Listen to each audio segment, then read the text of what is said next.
Hello, this is Lady Boulay, and I hope you're having a wonderful day.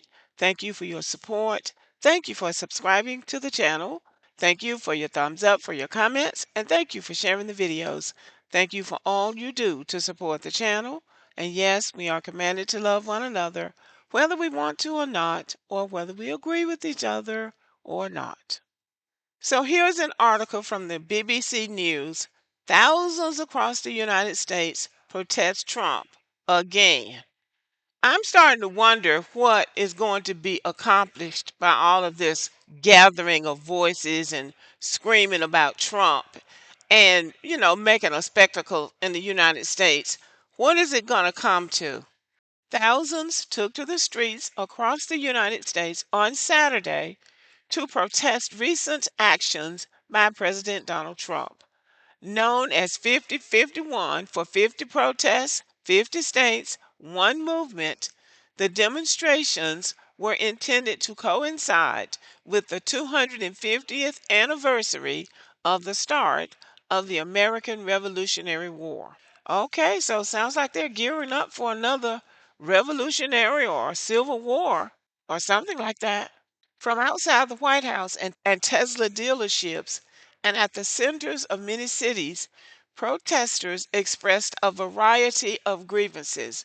Many called for the return of Kilmar Abrego Garcia, who was mistakenly deported to El Salvador. Political protests are becoming more common in the United States, with the hands off demonstrations in early April drawing massive crowds. As polls suggest, Trump's popularity is faltering. I don't believe his popularity is faltering at all because I don't see how his popularity got to be so high in the first place. So I don't believe it's faltering. I think they're just saying something so people will get out of the streets and Trump can go on and do what he's doing because it seems like the news media is on board with whatever it is he's doing. Furthermore, every time I come on my YouTube page, there are Hispanics and Palestinians and other people, even white people, trying to talk to black people about why everybody needs to stick together and all the horrible things that Trump is doing. And every time I watch a YouTube video that I want to watch, if not, I'm not sitting there clicking for the next video that I want to watch, then up comes some middle aged white man talking about how horrible Donald Trump is and how much damage he's doing to the economy. And all I do is click to the next thing because everybody knew this man was a disaster from the beginning and they voted for him and they were trying to point out the things about him they thought were going to be good for the country. Well, now he's in the office again and he's taking the economy and he's trying to destroy the world economy to show everybody what a hotshot boss he is, what a great deal maker he is, and how much power he has. So I don't want to hear anything anybody has to say about this man because when they could have done something about it, they wouldn't. The Palestinians keep making videos to black people, sometimes being insulting because black people are not running to their rescue. They were one of the ones that were getting so smart about Kamala and about not voting for her during election season. And the Arabs, who are the Palestinians people, bragged about either voting for Jill Stein or Donald Trump. And it looks like Netanyahu, with the support of Donald Trump, is determined to demolish the area known as Gaza in Palestine, their homeland. The Hispanics voted for Trump. I'm voting for Mr. Trump. And now he's running them up out of the country, and they think people need to be concerned about it. So I don't know. I just say, it's out of my hands and nothing I can do about it. So back to the article.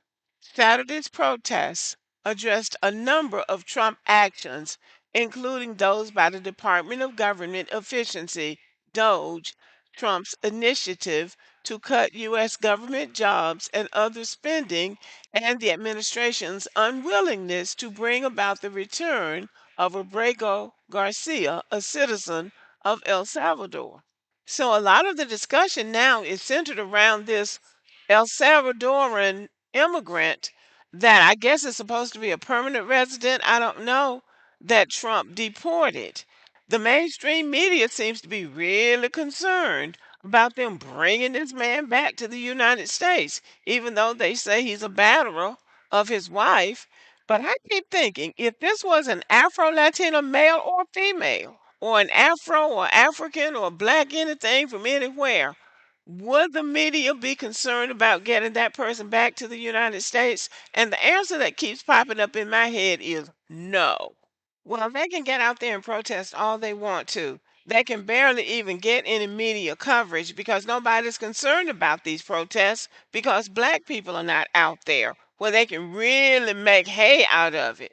Because what everybody knows, except maybe the ones out there in the streets calling themselves protesting, is that Donald Trump is not responsible for all of the chaos that's going on in this country now. This is the result of 400 years of not doing right by people, not doing right by the indigenous people, not doing right about black people, and not doing right about any of the other people that have come here. But nobody has been willing to stand up to these people. And black people who have stood up to them have been demonized, we have been stigmatized, ostracized, and penalized. And we have been discriminated against, and every negative narrative that can be put out against a group of people has been put out against us.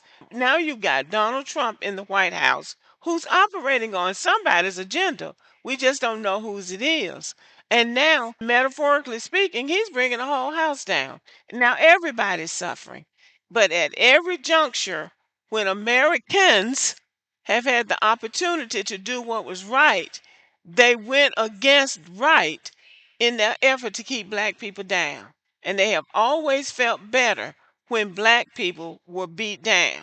And so now everybody's complaining about the cost of living. Food is too high, rent is too high, you can't afford to buy a house, college is too high, taxes are too high, prices are going up, but the wages are staying stagnant. But all of this was voted on years ago when you voted that you don't want black people to have this, you don't want black people to have that, you don't have want black people to have the other, and so they raised the price of everything so black people wouldn't have it. And now they've priced themselves out of the market. Now they're out there in the streets, looking like a bunch of clowns. And so now the majority of American people are feeling the brunt of it. And it's probably going to get worse. But every time they could have done better, they refused to do it. So now they're running out in the streets like they're going to change everything. I want to see what all of this brings about, because if it means them having to do what's right about everybody, including black people, I don't believe they will ever vote for that. So I don't have any confidence in all of them running out in the streets every Saturday. It just looks silly to me. And I'm glad that I see very few to no black people out in those crowds flouncing around, holding signs and screaming and hollering about something that they've been voting for at least the last 75 years. If black people move in the neighborhood, they got to go. If black kids go to school, they got to go. And now that they don't have the money to run anywhere, and now it's uncertain about what's going to happen to them, now they're going to take to the streets. I mean, it's almost like it's not even a Shakespearean tragedy, it's a Shakespearean comedy as far as I'm concerned. Okay, y'all, let me know what you think about the video. And you don't have to agree with me, but this is how I feel. But give me a thumbs up if you will, and have a good evening.